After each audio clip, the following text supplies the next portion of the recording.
Bonsoir à tous et bienvenue. Le président Alassane Ouattara a pris part ce mardi à Paris au sommet sur le financement des économies africaines aux côtés de plusieurs décideurs, des échanges de haut niveau pour tenter d'éviter un décrochage financier, économique et social de l'Afrique après la pandémie de Covid-19. Elle existe depuis 1974. L'école pour les sourds dans la commune de Yopougon accueille plus de 315 pensionnaires en situation de handicap sensoriel. Comment se fait l'admission dans cet établissement? Comment se fait l'encadrement? Toutes les réalités sur ce centre à suivre dans ce journal. Dans les transports en Côte d'Ivoire, malgré la législation en vigueur, des automobilistes et transporteurs utilisent du gaz butane comme carburant.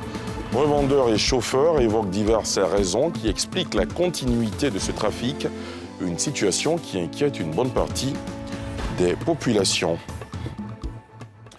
Je vous l'annonçais à l'instant, le président de la République de Côte d'Ivoire a pris part ce mardi à Paris au sommet sur le financement des économies africaines. Alassane Ouattara était aux côtés d'une vingtaine de chefs d'État et de gouvernement ainsi que de plusieurs décideurs du monde de la finance.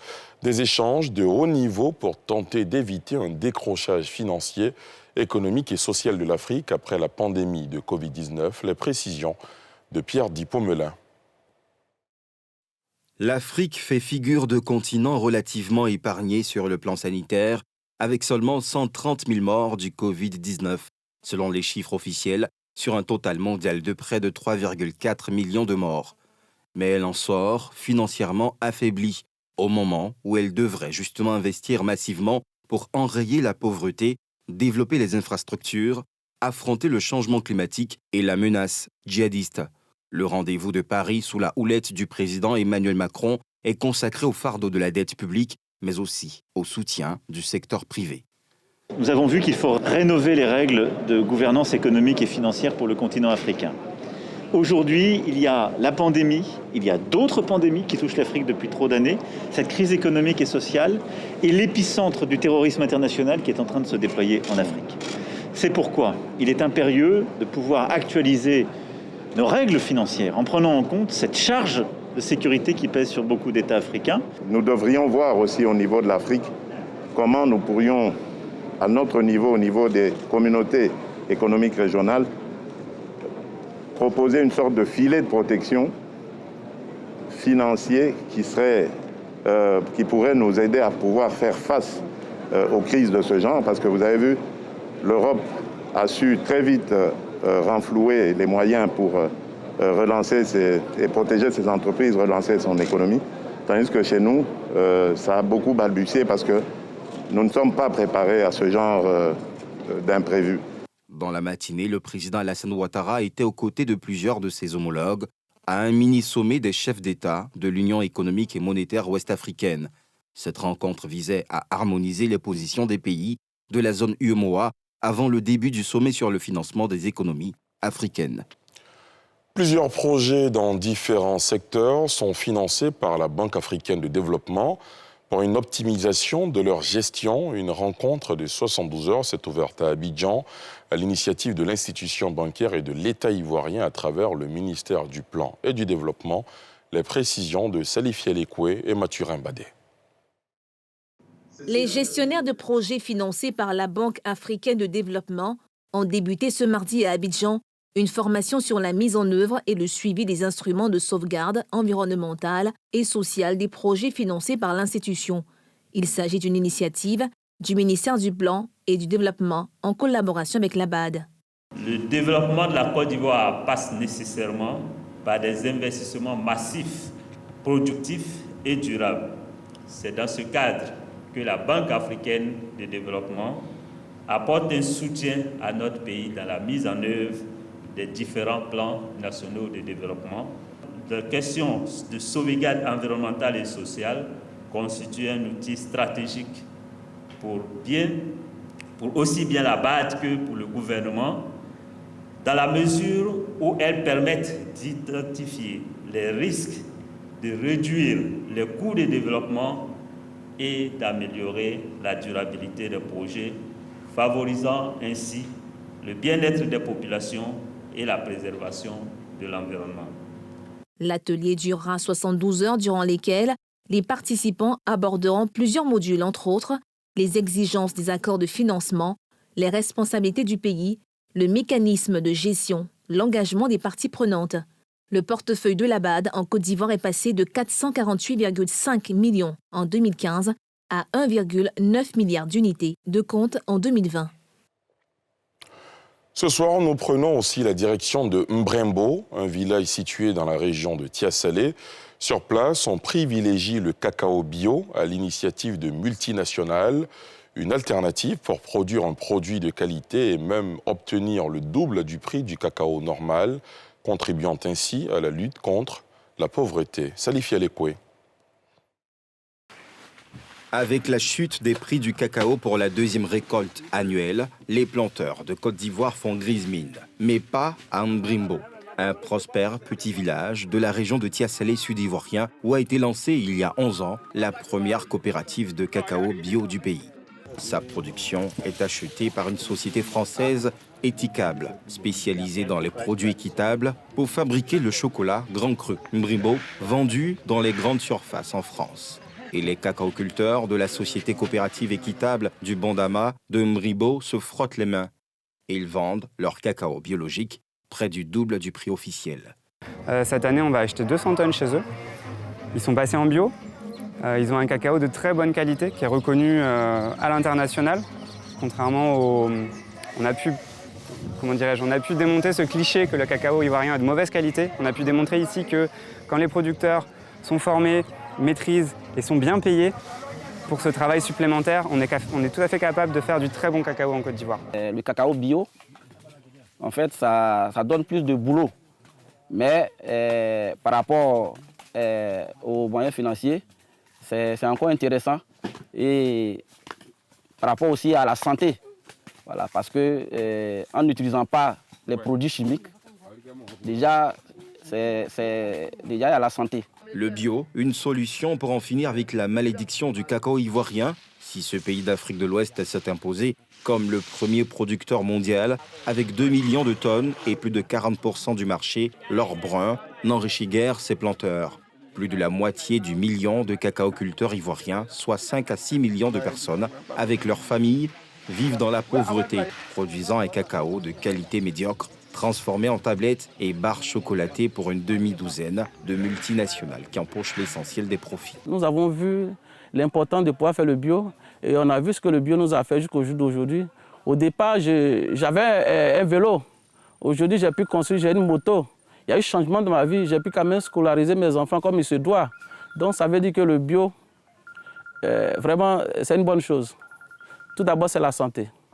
Et les gens, tous ceux qui ont eu à faire le bio, ont pu quand même réaliser quelque chose. La démarche menée est radicalement différente de la logique productiviste promue par le gouvernement ivoirien depuis l'indépendance il y a 60 ans, qui a largement contribué à la destruction de 90% des forêts du pays et à une importante pollution des sols par les produits chimiques, herbicides et pesticides.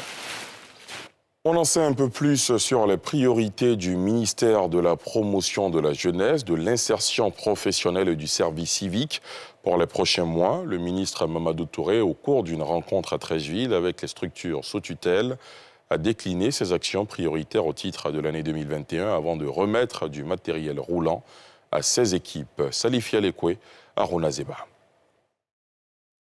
Ce lundi, Palais de la Culture d'Abidjan-Treichville. Le ministre de la Promotion de la Jeunesse, de l'Insertion professionnelle et du service civique, Mamadou Touré, échange avec ses collaborateurs. Une réunion de cabinet qui a réuni également l'ensemble du personnel et des structures de son département venus de toutes les contrées de la Côte d'Ivoire. Pour Mamadou Touré, il faut amplifier les initiatives en lien avec les ministères sectoriels pour relever le défi de l'employabilité des jeunes, qui demeure une priorité du gouvernement. La problématique de l'insertion des jeunes et le service civique font partie des priorités du gouvernement. Donc il était important de partager cette vision. Depuis 10 ans, la Côte d'Ivoire est dans une bonne dynamique au niveau donc, économique et cela a eu donc, des conséquences positives sur l'emploi des jeunes. Ça a été rappelé à souhait, 2 800 000 emplois créés, dont 1 800 000 généralement donc, pour les jeunes. Mais sur la période 2020, dans le cadre du programme social du gouvernement, c'est 127 000 jeunes que nous avons pu traiter pour 59 milliards de francs CFA. Nous avons, sur les 2 années, 2019 et 2020, près de 160 000 jeunes qui ont eu aussi un emploi formel. Donc les deux résultats combinés, c'est près de 300 000 jeunes qui ont été traités sur ces 2 années. Et ces résultats ne doivent pas faire cacher donc, la réalité. La réalité, c'est qu'il reste encore énormément de jeunes qui sont en attente de perspectives, de formation, d'insertion. Nous allons démultiplier nos efforts pour aller plus loin dans les résultats donc, obtenus. Pour faciliter le travail à ses collaborateurs, ce sont au total plus de 200 motos qui ont été offerts aux agents du ministère. La prochaine réunion de cabinet élargie est prévue pour le mois d'août 2021. Face au rationnement de la fourniture du courant suite à la crise énergétique que traverse la Côte d'Ivoire, les populations se tournent de plus en plus vers l'énergie solaire. Les vendeurs des appareils solaires sont de plus en plus sollicités, mais les coûts ne sont pas toujours accessibles, comme nous l'indique le constat de Pierre Dipomelin et Tanguy Conan. L'énergie solaire, de plus en plus sollicitée depuis le rationnement de la fourniture de l'électricité par la CIE, Compagnie ivoirienne d'électricité. Dans ce magasin à Trècheville, on y trouve des lampes, ventilateurs et climatiseurs solaires. Augustin est un électricien bâtiment. Il s'intéresse aux installations d'énergie depuis 2012. Aujourd'hui, il a rendez-vous avec son fournisseur pour les besoins de ses clients. Ils ont besoin d'utiliser ça à partir de demain. C'est ça. Au cas où il y a coupé de courant, mais ça marche. Okay. Ils ont vraiment besoin de nous. D'accord. Nous aussi, on recale dans du bon travail. J'ai eu à installer au moins 3 à 4 personnes, tout dernièrement. C'est lui-même qui a fourni le matériel et je suis allé faire l'installation. Voilà. Ce matin, je suis allé même voir un monsieur qui voulait ouvrir 3 ordinateurs qu'on devait installer. Et c'est pour ça que je suis venu lui faire le point et qu'après, il allait balancer le devis. Si c'est possible, peut-être que demain, on allait attaquer. Le solaire est une solution très fiable et très bon pour nous-mêmes. Les vendeurs d'appareils solaires font eux aussi de bonnes affaires. Il y a les matériels solaires, au cas où il y a coupé de courant, rapidement, on peut utiliser, même climatiseur solaire aussi, il y en a. Il y a télévision solaire, il y a techniciens qui sont disponibles pour faire installation rapidement à nos clients qui ont besoin de nous. Et on reçoit beaucoup d'appels, les gens demandent beaucoup d'installations solaires. Comme lampadaire solaire au dehors pour faire éclairage au dehors, dedans aussi, tout le monde demande. En dehors de particuliers, de plus en plus d'entreprises font l'option du solaire pour maintenir leurs outils de production en activité, selon cet expert des énergies renouvelables. La première vague était les particuliers. Ils voulaient les gadgets, les ventilateurs solaires, ce genre de choses, pour passer les nuits un peu de chaleur. Maintenant, cette semaine, c'est vraiment les entreprises qui ont vraiment besoin de groupes et d'énergie solaire. En cas de coupure, ils puissent avoir l'éclairage et les ordinateurs qui fonctionnent pour continuer. Si l'énergie solaire est une alternative pour les ménages pendant cette période de coupure d'électricité, elle reste tout de même difficile d'accès pour le plus grand nombre. La nouvelle réglementation qu'ils ont faite est restrictive et limitative et ça empêche les entreprises d'investir véritablement dans le solaire avec des limitations de puissance et le particulier d'avoir suffisamment de fonds pour investir avec des taux de douane qui sont incomparables comparés aux pays voisins. Cette crise énergétique va continuer parce que les besoins énergétiques d'un pays en croissance évoluent. Donc il faut permettre d'avoir un mix énergétique dans notre pays pour être à l'abri demain de flamber du prix du pétrole, du gaz, etc. Parce qu'il peut y avoir un choc pétrolier dans les années qui viennent. C'est une évidence. La crise énergétique ivoirienne est née des dysfonctionnements dans la production thermique à Azito et de l'assèchement des barrages hydroélectriques court jusqu'à juillet prochain. Date de sortie de crise, selon le ministre des Mines, du Pétrole et de l'Énergie, Thomas Camara. Je vous l'annonçais en titre, dans les transports en Côte d'Ivoire, malgré la législation en vigueur des automobilistes et transporteurs, utilisent du gaz butane comme carburant. Revendeurs et chauffeurs évoquent diverses raisons qui expliquent la continuité de ce trafic, une situation qui inquiète une bonne partie des populations, comme nous le montrent Brice Niawa et Tanguy Conan. Beaunois, ville de la région du Sud Comoé. Ici, la majorité des taxis communaux peints en vert jaune ne fonctionnent ni avec l'essence, ni avec le gasoil. Plus de 90% des chauffeurs disent utiliser le gaz butane pour leur véhicule. Souvent, si on utilise l'essence, on ne gagne rien. Le gaz, souvent on peut aller à la maison au moins 2 000 francs, 4 000, 5 000. Voilà pourquoi on utilise le gaz. On sait que bon, ce n'est pas légal, mais à la situation de la vie, on est obligé. Nous oblige à faire ça. Si ta voiture est bien suivie par un mécanicien, par un électricien qui est bien doué, là, à ce côté, il n'y a pas de problème. Parce qu'il y a un bouton qui est là, qui alimente l'alimentation au gaz. C'est en cas de quelque chose, tu appuies sur le bouton, tout s'arrête. Bon, le gaz, si le gaz t'a coûté peut-être 6 600, alors que le carburant là-bas t'a coûté 15 000, ça te fait gagner peut-être 15 000 moins 6 000. Un truc de 7 000 de marge bénéficiaire encore. C'est un truc que j'ai trouvé dans le système. Nous, les transporteurs de Beaunois, on utilise ça. Donc, du coup, moi, j'utilise aussi. Le client, là, s'il est là, il demande d'arriver à une destination. Il arrive. Bon, le reste, il n'y a pas de souci. Ça fait 22 ans, 23 ans ici dans ce métier. Il y a des bonbonnes, on place dans la voiture, et puis la machine tire pour mettre dans la voiture. Comme fait à la pompe, là, c'est la même chose. Avant de faire cette activité-là, il faut être formé d'abord. Un mal nécessaire pour les usagers de la ville de plus en plus inquiets. Il faut que le carburant puisse nous servir, mais pas le gaz dans le transport. Parce que c'est un risque aussi. Moi, dans les taxis, mais d'une part, on a peur pour nous, mais notre sécurité. C'est un danger, puisque à Beaunois, ici, beaucoup de familles en ont fait les frais. Un monsieur qui avait toute sa famille dans son véhicule, et qui venait d'Abidjan, et qui est rentré à Beaunois, il partait chez lui à la maison et le véhicule a pris feu. Toute la famille est partie en fumée. Pourtant, l'usage du gaz butane dans les véhicules est formellement interdit en Côte d'Ivoire, martèle le ministre en charge de l'énergie lors de l'inauguration du centre emplisseur d'une société de fabrication de bouteilles de gaz à San Pedro. Le transvasement des bouteilles de gaz dans les réservoirs des taxis, des réservoirs des voitures, crée beaucoup d'incidents et beaucoup d'accidents. Je veux le rappeler, ces pratiques sont dangereuses et portent atteinte aux populations, à la vie des populations. Ces pratiques sont formellement interdites. Il ne faut pas le faire, c'est dangereux. Le gaz, il est prévu pour la consommation domestique, pour son usage à la maison, pour faire la cuisine. Il n'est pas prévu pour faire le transport, pour être utilisé comme combustible des voitures, des taxis. Le vendredi 23 avril dernier, un véhicule utilisant du gaz butane à la place de l'essence a fait 3 morts et un blessé grave dans la commune d'Atekoubé. Elle existe depuis 1974. L'école pour les sourds dans la commune de Yopougon accueille plus de 315 pensionnaires en situation de handicap sensoriel. Comment se fait l'admission dans cet établissement ? Comment se fait l'encadrement? Toutes les réalités sur ce centre à suivre dans ce reportage de Brice Niawa et Arona Zeba. Saint-Tige Prunel Afi est élève en classe de CE1. Comme à l'accoutumée, ce matin, sa mère la prépare avant de l'accompagner à l'école ivoirienne pour les sourds où elle fréquente.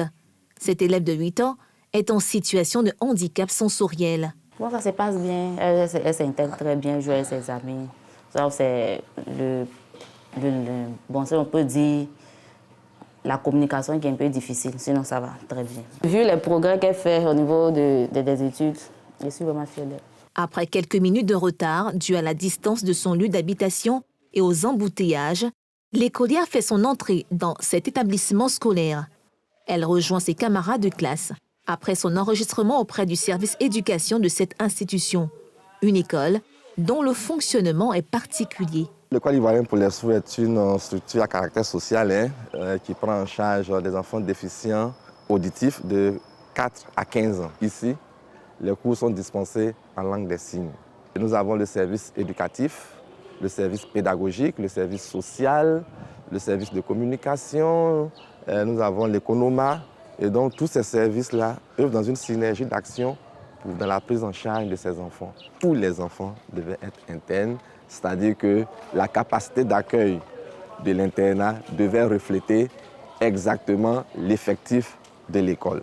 Malheureusement, la capacité d'accueil à l'internat ne pouvant pas prendre en compte tous ces enfants, certains se voyaient refuser l'accès à l'école, juste parce qu'il n'y avait pas de place à l'internat. Et donc, après réflexion avec la hiérarchie a bien voulu que la porte soit ouverte à tous les enfants en âge d'aller à l'école. Les enfants, après le CM2, vont en 6e. Ils poursuivent leurs études jusqu'en terminale. Ils ont le bac comme tout le monde. Ils ont les mêmes diplômes que les enfants dits normaux. Et donc, les mêmes chances de réussite leur sont offertes. Des partenaires comme l'Association ivoirienne des sourds pour la défense, si elle se félicite pour le travail qu'elle a abattu en faveur des sourds, elle souligne que beaucoup reste à faire. Il faut dire que le plus grand problème des sourds, c'est la communication. La langue des signes qu'ils utilisent n'est pas vulgarisée. Et donc, ils ont des difficultés à accéder aux services publics. Pour la Côte d'Ivoire, il y a une seule école des sourds. Et ça fait que les sourds ne vont pas loin dans les études. Et puisqu'ils n'ont pas de grands diplômes, cela leur crée des difficultés sur le marché de l'emploi. On dit qu'au niveau de la cellule familiale, dans le cadre familial, les sourds sont beaucoup rejetés. Les familles qui ont en leur sein des personnes sourdes trouvent que le sourd n'est pas profitable pour la famille. Une préoccupation qui a débuté par l'école inclusive et sur laquelle le gouvernement ivoirien se penche, selon le directeur de la promotion et de la protection sociale. Nous avons développé une stratégie qui nous permet d'étendre l'éducation à ces enfants par la méthode que nous avons appelée l'éducation inclusive. L'éducation inclusive, c'est de permettre, dans les établissements ordinaires existants, de permettre l'admission d'enfants handicapés sensoriels, qu'ils soient sourds ou qu'ils soient aveugles. De permettre que ces établissements puissent les accueillir dans les meilleures conditions en y mettant des programmes adaptés, des aménagements de l'espace adaptés, des configurations des classes adaptées pour leur permettre d'être dans les meilleures conditions d'apprentissage. Il faut faire en sorte que ce projet devienne un programme national. Et c'est là que nous nous attelons avec le ministère de l'Éducation nationale. Il y a un plan stratégique qui est en train d'être mis en place pour faire en sorte que ce projet devienne un programme national, que les États de Côte d'Ivoire prennent en main cette situation et que dans les plans, les programmes éducatifs qui seront mis en place, en tout cas des programmes scolaires, qu'il y ait en tout cas une place réservée pour les enfants handicapés sensoriels. L'école ivoirienne pour les sourds existe depuis 1974. Elle est la seule qui accueille les enfants en situation de handicap sensoriel en Côte d'Ivoire. Par manque d'infrastructures, elle ne peut accueillir tous ces enfants en difficulté. Aujourd'hui, elle encadre 315 pensionnaires. Quant à l'internat, il ne loge que 160 enfants. Et c'est ici que prend fin ce journal préparé par l'ensemble de la rédaction. Merci de l'avoir suivi.